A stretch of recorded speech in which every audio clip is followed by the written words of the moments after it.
Hey guys, welcome back to the channel.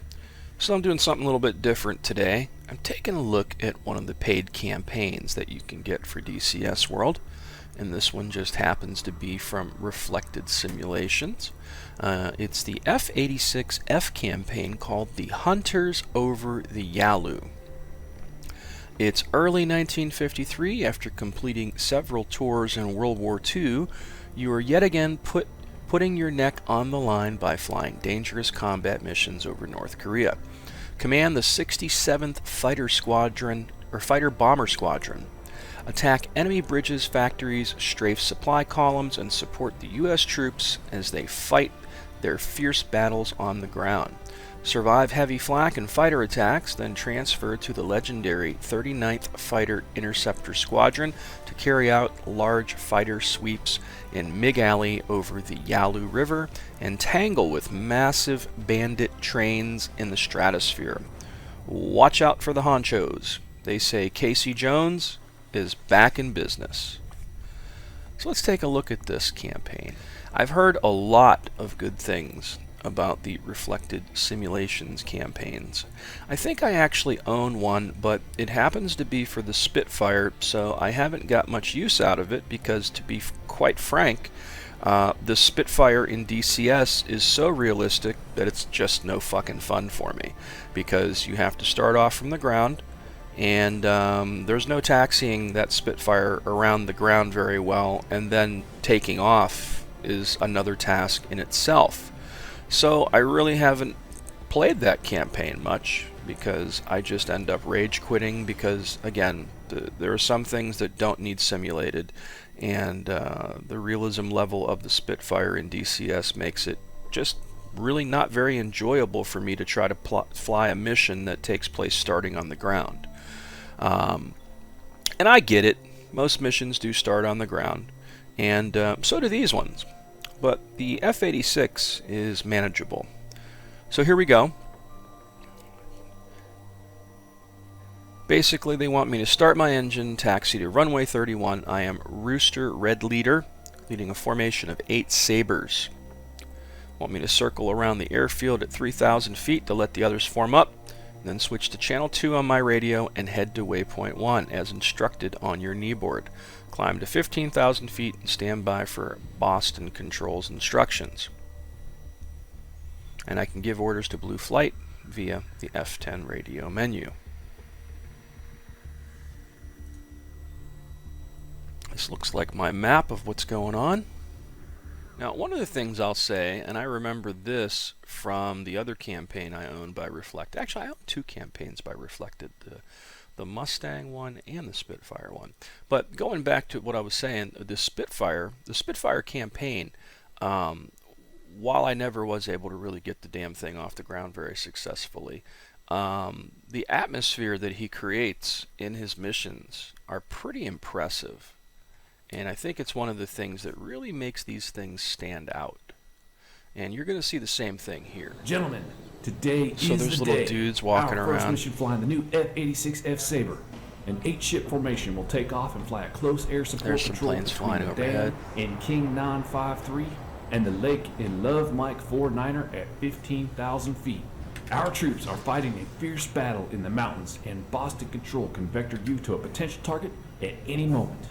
Keep your eyes peeled, as the North Korean MiGs have also been quite active lately. Your call sign is Rooster.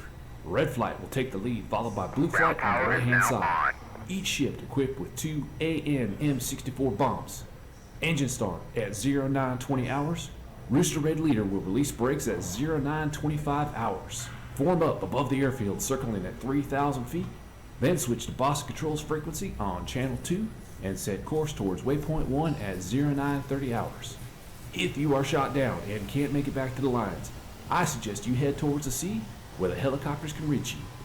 Also, these new Air Force Blue L2A nylon jackets will stand out like a sore thumb in the snow. Gentlemen, it is imperative that you remember our troops are in close combat with the enemy, so be very precise with your bonding. You don't want to drop on frames. If the weather deteriorates and you get lost, remember to tune your radio compass to the K55 NDB channel at 630 kHz. Any questions? Dismissed. Copy. Ground power is now off. Some pretty cool voiceover stuff they got going on there.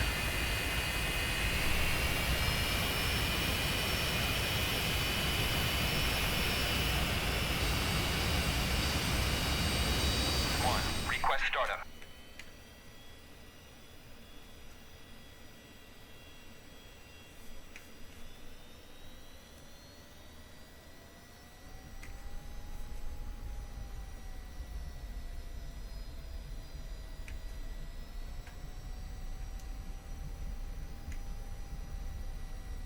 It's really difficult getting used to taxiing this thing around the ground.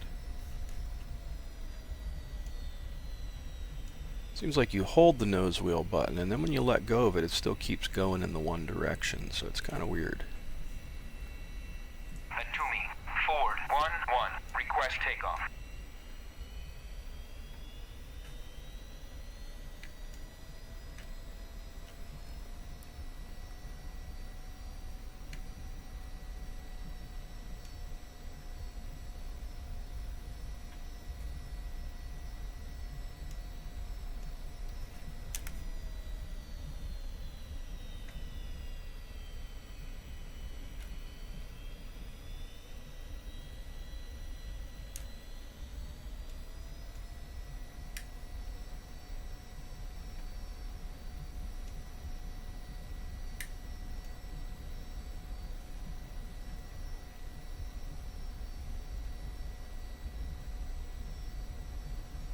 Alright, they're not answering me. I'm not waiting.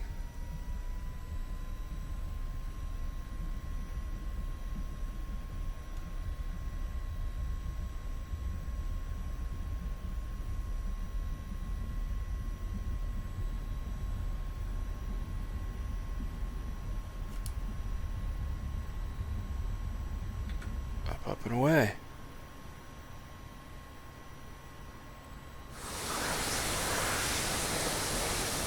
Now, another thing I'll say about this campaign is you have to have the World War II assets pack, and you have to have the Saber. So it's kind of the only requirement here.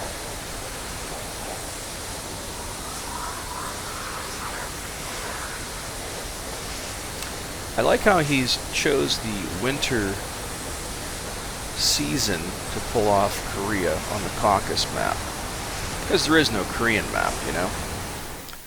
So as you can see, overall, Greg over at Reflected Simulations really creates a pretty cool environment, and he usually utilizes a lot of voiceovers, and I think it helps to really set the stage for any mission in general.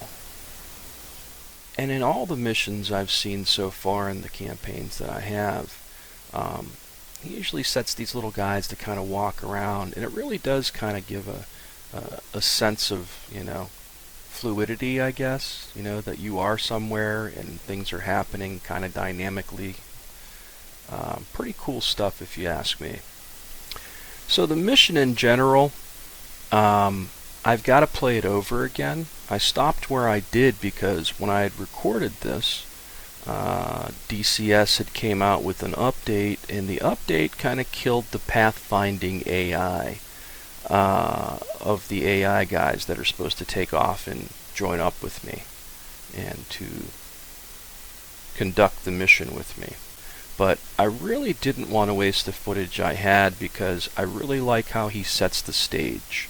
And even though in the Spitfire campaign I've never really got that damn thing off the ground because of the taxiing issue, but just sitting there and looking around at, you know, what is surrounding you as you're getting ready to take off is really impressive even in that campaign. So I would highly recommend anything from Reflected Simulations at this point. And I believe this campaign is on sale right now during the DCS summer sale. I don't think it's 50% off, but it is a few bucks off.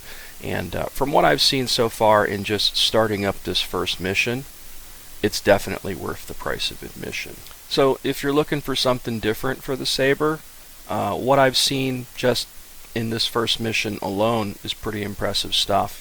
And Again, he utilizes voiceovers very well. He really does create a really believable environment. So check back for more coverage of this Yalu campaign. I'm going to be jumping in here and flying some of the missions and recording as I go to show you what other cool stuff you can find as you make your way through the campaign. So as always, thanks for watching. Please subscribe to the channel. Feel free to hit that like button. And until next time, guys,